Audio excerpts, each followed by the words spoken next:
Structural organisation in animal. So यहाँ पर animal tissue की बात करते हैं। टिश्यू में ग्रुप ऑफ सिमिलर सेल होता है जिनके बीच में इंटरसेलुलर स्पेस होता है बिटवीन द सेल, ठीक है, और उसमें इंटरसेलुलर सब्सटेंस फिल होता है जिसको मैट्रिक्स कहते हैं, और ये स्पेसिफिक फंक्शन परफॉर्म करते हैं। अब देखो ये हो गया सेल और इनके बीच में इंटरसेलुलर स्पेस है जिसमें मैट्रिक्स फिल होता है जो कि बना होता है ग्लाइकोप्रोटीन और म्यूकोपॉलीसैकेराइड से। लेबर डिवीजन ऑफ लेबर तो आपको पता ही होगा। फिर उसके बाद होता है 4 types of tissue. Epithelial tissue जो कि प्रोटेक्शन एंड कवरिंग में हेल्प करता है, लाइनिंग में भी। उसके बाद connective tissue support linkage and muscular locomotion movement में करता है, neural control and coordination. Epithelial tissue की बात करें तो अपॉन टू रेस्ट, यानी कि ये हमेशा ऊपर किसी न किसी टिश्यू के ऊपर रेस्ट, मतलब ऊपर साइड होती है। It always upon some other tissue, ठीक है। Cell are completely packed little intercellular substances, ठीक है। ये जो होती है वो ए वैस्कुलर होती है, यानी कि absence of blood vessel, high regeneration होती है। अब यहाँ पे देखो एपिथेलियल टिश्यू का दिया हुआ है स्ट्रक्चर, ये हो गया सेल सारे। इसके नीचे होती है बेसमेंट मेम्ब्रेन जो कि नॉन सेलुलर होती है, म्यूकोपॉलीसैकेराइड एंड ग्लाइकोप्रोटीन से मिलकर बनी होती है, और उसके नीचे हमको ब्लड वेसल्स देखने को मिलता है। ये सब सेल हो गए। ये हमेशा फेस करती है एक्सटर्नल एनवायरमेंट को या फिर बॉडी फ्लूइड को, ठीक है। फ्री सर्फेस इसकी जो होती है वो मॉडिफाइड होती है या तो माइक्रोबियल ब्रेस्ट बॉर्डर में या फिर सीलिया में। ये प्लाज्मा मेम्ब्रेन की इनफोल्डिंग्स होती है जो कि इंक्रीज करती है surface area, absorption and secretion में हेल्प करती है। और जब सीलिया प्रेजेंट होता है तो यूनिडायरेक्शनली मूवमेंट में हेल्प करती है, सब्सटेंस को मूव करती है, ठीक है। Usually line the hollow organs.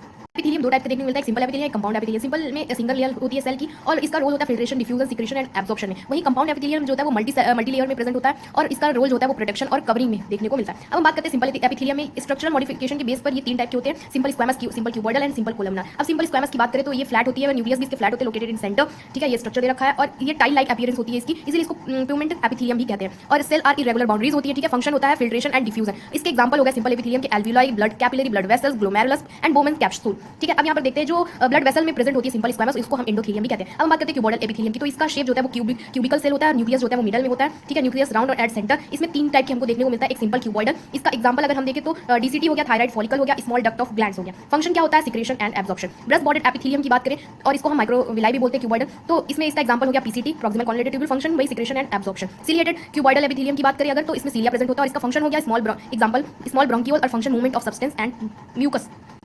अब हम बात करते हैं कोलमनार एपिथेलियम की। तो ये टॉल सिलेंडर शेप्ड होती है और इनका जो न्यूक्लियस है वो ओवल शेप्ड होता है, लोकेटेड एट द बेस पे लोकेटेड होता है इसका न्यूक्लियस जो। इसमें भी 3 हमको मॉडिफिकेशन देखने को मिलता है। एक तो सिंपल स्क्वैमस हो गया जिसका एग्जांपल है जीआई ट्रैक्ट, ठीक है, स्टमक में जो प्रेजेंट होता है और इसका function secretion and absorption. Second हो गया ब्रेस्ट बॉर्डेड कोलमनार, इसका एग्जांपल ग्लोबुलेट सेल हो गया, ठीक है। ये पढ़ लेना, इंटेस्टाइन भी होता है, फंक्शन सिक्रेशन एंड एब्जॉर्प्शन भाई।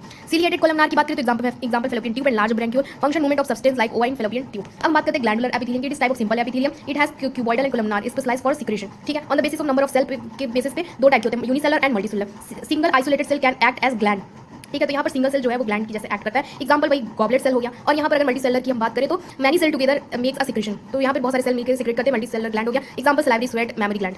On the basis of mode of pouring secretion endocrine होता है, एक्सोक्राइन होता है। ये एनसीईआरटी में नहीं है, इसको हेटेरोक्राइन ग्लैंड बोलते हैं। एंडो में क्या होता है, डक्टलेस ग्लैंड होती है, directly pouring their secretion into the blood, example hypothalamus and pituitary. Exocrine the gland which pouring their secretion via duct के through, secrete like milk, saliva, sweat, mucus, digestive enzymes etcetera. तो ये हो गया इनके example. अब इसके भी example देख लो। इसका होता है पैनक्रियास, इसमें 2 डक्ट हमें देखने को मिलते हैं, मिक्स्ड, तभी मिक्स्ड ग्लैंड बोलते हैं, ठीक है। और इसके जो डक्ट वाला पार्ट होता है उसको सेल ऑफ एस्नाई बोलते हैं एंड एंडोक्राइन जो पार्ट होता है आइसलेट ऑफ एंड लैंगरहैंस बोलते हैं, ठीक है। इसका एग्जांपल याद करना, ये पैनक्रियाटिक जूस रिलीज करता है और ये सीक्रेट हार्मोन्स।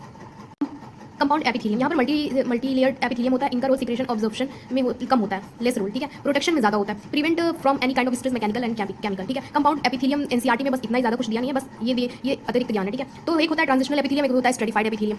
तो इसका स्ट्रेचबल जो स्ट्रेच हो सकता है उसका एग्जांपल यूनिलरी ब्रैडर हो गया। और नॉन स्ट्रेचबल में आता है इसके भी 2 पार्ट होते हैं, ठीक है। कैरेटिनाइड होता है, नॉन कैरेटिनाइड होता है। कैरेटिन प्रोटीन जिसमें प्रेजेंट होता है वो ड्राई होता है और ड्राई का एग्जांपल हो गया स्किन, ठीक है, ये ड्राई होता है सरफेस। और जो नॉन कैरेटिनाइड होता है वो होता है बक्कल कैविटी, उसका एग्जांपल है pharynx, oesophagus, vagina, pancreatic duct, salivary duct. ये मॉइस्ट होते हैं जो कि नॉन कैरेटिनाइड के एग्जांपल है। तो ये ओवरऑल स्ट्रेटिफाइड एपिथेलियम के एग्जांपल हो जाते हैं। अब बात करते हैं सेल जंक्शंस की, ठीक है। Structure and function connect between cell, these are found in epithelium and other tissue. Tight junction हमको लीकेज में हेल्प करता है, ठीक है। गैप जंक्शन कम्युनिकेटिंग में हेल्प करता है और एडरिंग जंक्शन सीमेंटिंग में। बस अगर ये वर्ड भी याद रखोगे, adhering, cementing, gap, communicating and tight leakage के लिए, तो इतना एनफ क्वेश्चन बन जाते हैं। अब बात करते हैं कनेक्टिव टिश्यू की। ये most abundant and widely distributed tissue है पूरी बॉडी में, ठीक है। They are named so because they link and support other tissue organ of the body. Composition of connective tissue, तो एक मैट्रिक्स होता है और एक सेल होता है। हम एपिथेलियम में मैट्रिक्स सेल था, उसमें बेस में बहुत मैट्रिक्स जो था वो बहुत कम था, बेसमेंट मेम्ब्रेन याद हो तो, ठीक है। और ये सेल्स तो थे ही, तो मैट्रिक्स में यहाँ पर 2 कंपोनेंट आ जाते हैं, ग्राउंड सब्सटेंस जो कि म्यूकोपॉलीसैकेराइड ग्लाइकोप्रोटीन का बना होता है और इसमें फाइबर्स भी हमें देखने को मिलता है और सेल्स भी होते हैं।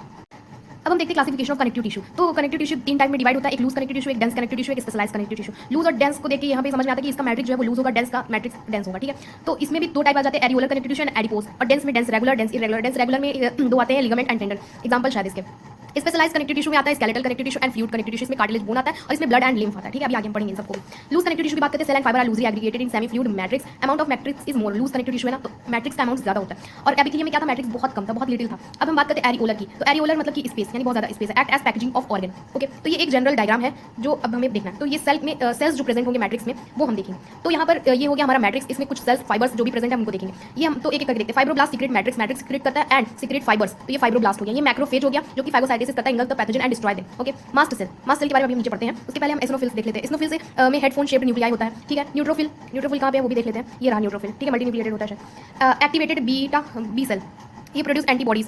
ओके, हो गया। अब मास्ट सेल ये एरियोलर टिश्यू का एग्जांपल है। तो मास्ट सेल में देखते हैं हम इसके तीन चीज देखने को मिलता है, heparin, anticoagulant, serotonin, vasoconstrictor, blood vessel constrict कर देता है, ये हिस्टामिन वैसोडाइलेटर, ब्लड वेसल को डायलेट कर देता है। ठीक है, हेपेरिन एंटीकोगुलेंट, इसका मतलब है कि ब्लड को क्लॉट नहीं होने देता बॉडी में। अगर ब्लड क्लॉट हो जाएगा तो फिर क्या होगा, ब्लड बाहर जब निकलता है तभी क्लॉटिंग होती है।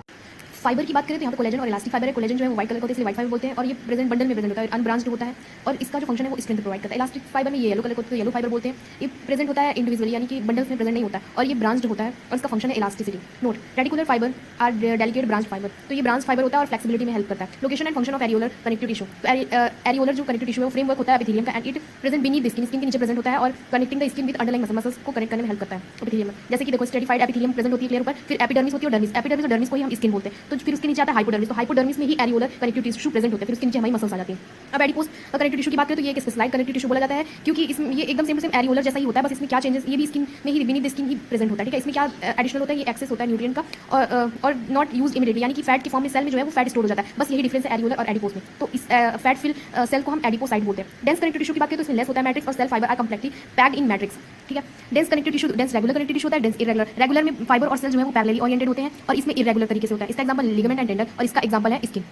लिगामेंट बोन से बोन को ज्वाइन करता है, यहाँ देख लो लिगामेंट ज्वाइन करता है, और टेंडन जो है वो मसल टू बोन को कनेक्ट करता है। इसमें इलास्टिक कोलेजन दोनों फाइबर देखने को मिलता है, और इसमें सिर्फ कोलेजन फाइबर देखने को मिलता है। यहाँ पर डेंस इरेगुलर का लोकेशन दिखाया हुआ है कि एपिडर्मिस और डर्मिस वाले रीजन में डेंस इरेगुलर देखने को मिलता है। स्पेशलाइज्ड कनेक्टिव टिश्यू की बात करें तो ये इसमें दो आते हैं, skeletal connective tissue and fluid connective tissue. Skeletal में कार्टिलेज और बोन आता है, फ्लूइड में ब्लड और लिम्फ आता है। इसका मैट्रिक्स जो है वो सॉलिड होता है और फाइबर प्रेजेंट होते हैं। इसका मैट्रिक्स जो है वो फ्लूइड होता है और फाइबर्स जो होते हैं वो एब्सेंट होते हैं।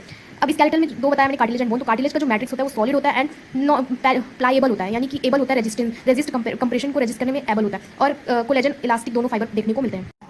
सिमिलरली यहाँ पर मैट्रिक्स जो है बोन्स में सॉलिड होती है और नॉन प्लाइबल होती है, और इसमें सिर्फ कोलेजन फाइबर प्रेजेंट होता है और फंक्शन इसे प्रोवाइड करता है, वेट बियर करता है। ठीक है, और यहाँ पर बोन में होता है ऑर्गेनिक पार्ट और इनऑर्गेनिक पार्ट। ऑर्गेनिक सिर्फ 10 से 30% होता है, इसमें ओसिन प्रोटीन होता है, और इनऑर्गेनिक में कैल्शियम सॉल्ट होता है, मेक बोन हार्ड। ठीक है, कैल्शियम कार्बोनेट होता है, कैल्शियम फॉस्फेट होता है। अब हम यहाँ पर सेक्शन ऑफ बोन और सेक्शन ऑफ कार्टिलेज देखते हैं कंपैरिजन करके। तो यहाँ पर अगर हम कार्टिलेज की बात करें तो इसकी जो आउटर मेम्ब्रेन है वो पेरिकॉन्ड्रियम कहलाती है। ठीक है, और इसकी पेरिओस्टियम। ओके, और यहाँ पर जो इमेच्योर सेल्स हैं इसको कॉन्डोब्लास्ट बोलते हैं, और यहाँ पर ओस्टियोब्लास्ट बोलते हैं। यहाँ पर कोलेजन और इलास्टिक फाइबर दोनों प्रेजेंट होते हैं, और यहाँ पर सिर्फ और सिर्फ हमें कोलेजन फाइबर देखने को मिलता है। यहाँ पे मैट्रिक्स देखने को मिलती है, बट यहाँ पे मैट्रिक्स के फॉर्म में हमें लैमिले दिखाई पड़ती है, रिंग की फॉर्म में। ठीक है, रिंग के फॉर्म में लैमिले दिखाई पड़ती है, और इसी लैमिले में हमें फ्लूइड फिल्ड स्पेस देखने को मिलता है, जिसको हम कहते हैं लैकुने। ठीक है, वैसे ही यहाँ पर भी हमें लैकुने देखने को मिलता है, और लैकुने के अंदर हमें कॉन्ड्रोसाइट मैच्योर कार्टिलेज सेल देखने को मिलता है, जो कि एक लैकुने में 1 से 2 या फिर मल्टीपल मैच्योर कॉन्ड्रोसाइट देखने को मिल सकता है। बट यहाँ पर एक लैकुने के अंदर एक ही ऑस्टियोसाइट होगा, जो कि मैच्योर बोन सेल्स है। ठीक है, तो ये दोनों में ये डिफरेंस था। अब हम बात करते हैं इसके एग्जांपल की। तो कार्टिलेज के एग्जांपल में tip of nose, external ear joint, tracheal ring, in intervertebral disc, postal cartilage of ring, larynx and pubic symphysis. और यहाँ पर एग्जांपल है लिम्फ बोन, और यहाँ पर रेड बोन मैरो में ही हमें फॉर्मेशन ऑफ ब्लड सेल्स देखने को मिलता है। अब बात करते हैं फ्लूइड कनेक्टिव टिश्यू की। तो ब्लड जो है वो फ्लूइड कनेक्टिव टिश्यू होता है, प्लाज्मा कंटेन करता है, आरबीसी और डब्ल्यूबीसी एंड प्लेटलेट्स देखने को मिलता है। मेन सर्कुलेटिंग फ्लूइड होता है ये, जो कि ट्रांसपोर्ट करता है सब्सटेंस को पूरी बॉडी में। मस्कुलर टिश्यू की बात करें तो each muscles have muscle bundle, जिनको हम फेसिकल भी कहते हैं, और हर फेसिकल में हमें देखने को मिलता है मसल फाइबर, जो कि मसल सेल्स भी कहलाती हैं, और हर मसल सेल के अंदर हमें मायोफिब्रिल या फिर मायोफिलामेंट देखने को मिलता है, जो एक्टिन मायोसिन प्रोटीन से बना होता है। अब यहाँ पे देखते हैं, we will discuss the section of muscle, ये लोकोमोशन मूवमेंट में देखने को मिलेगा। प्रॉपर्टीज ऑफ मसल, कॉन्ट्रैक्शन में हेल्प करता है, ability to contract, excitable upon giving a stimulus they respond, extensible can be pulled stretching, elasticity ability to return to its original length and shape after contraction और extension. Okay, types of muscle, तो types of muscle 3 types की होती है, skeletal, smooth and cardiac. तो अब हम बात करते हैं, स्केलेटल जो होती है वो सिलेंडर होती है, और स्मूथ जो है फ्यूजिफॉर्म, स्पिंडल फॉर्म, और ये भी सिलेंडर फॉर्म में होता है। ये अनब्रांच्ड होता है, ये भी अनब्रांच्ड होता है, और ये ब्रांच्ड होता है। कार्डियक मसल, ठीक है, ब्रांच होता है। ये मल्टी न्यूक्लिएटेड होता है अलॉन्ग पेरिफेरल, ठीक है, न्यूक्लियस जो पेरिफेरल पर देखने को मिलता है। ये यूनी न्यूक्लिएटेड होता है, सेंटर पे न्यूक्लियस होता है, ये भी यूनी न्यूक्लिएटेड होता है। ठीक है, ये प्रोमिनेंट स्ट्राइशन, यानी कि इसमें स्ट्राइशन देखने को मिलता है, डार्क लाइट बैंड टाइप। ठीक है, इसमें कोई भी स्ट्राइशन देखने को नहीं मिलता। इसमें फेट लाइट स्ट्राइस में भी हल्की हल्की स्ट्राइशन देखने को मिलता है। ये वॉलेंट्री होता है, ये इनवॉलेंट्री, ये भी इनवॉलेंट्री। ये फास्ट कंट्रैक्शन करता है, ये स्लो कंट्रैक्शन, और ये भी बहुत फास्ट कंट्रैक्शन। ये इजीली फटीग, यानी जल्दी थक जाता है, ये थोड़ा स्लो, और ये कभी नहीं थकता। कार्डियक मसल्स कभी नहीं थकती। ये रिच होती है ब्लड सप्लाई में, ये लेस ब्लड सप्लाई, ये अबंडेंट ब्लड सप्लाई। इसके एग्जांपल अगर देखें तो फेशियल मसल हो गया, लिम्फ मसल, फोरलिम, हाइंड लिम्फ, और स्मूथ मसल के एग्जांपल देखें तो iris muscle, ciliary body muscle, stomach, intestine, और कार्डियक मसल्स का तो एक एग्जांपल है हार्ट। अब बात करते हैं न्यूरल टिश्यू का। इसमें दो पार्ट आते हैं, एक न्यूरॉन हो गया, एक न्यूरोग्लियल सेल हो गया। न्यूरॉन क्या होता है? एक्साइटेबल सेल होता है, help in conduction, structure and function unit of neural tissue. Okay, अब न्यूरोग्लियल सेल की बात करते हैं, make up more than 50% volume of the neural tissue,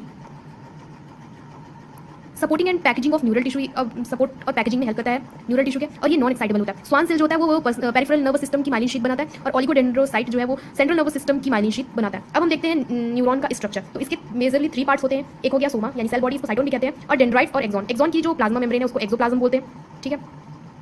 और ये हो गया हमारा नीसल ग्रेन्यूल प्रेजेंट होता है, न्यूक्लियस हो गया। इसमें जो गैप्स होते हैं बीच में, माइलिन शीट के बीच में जो गैप्स होते हैं, नोड्स ऑफ रैनवर बोलते हैं। और ये हमारा एक्सॉन का टर्मिनल हो गया। ये synaptic node, synaptic vesicle present होता है, और इसके अंदर न्यूरोट्रांसमीटर फिलअप होता है, ठीक है। अब देखो इसके नोट्स देख लेते हैं। Nissl granule present only in axon and dendrites, help in synthesis of protein. Myelin sheath is a lipid enriched sheath covering axon and act as insulator.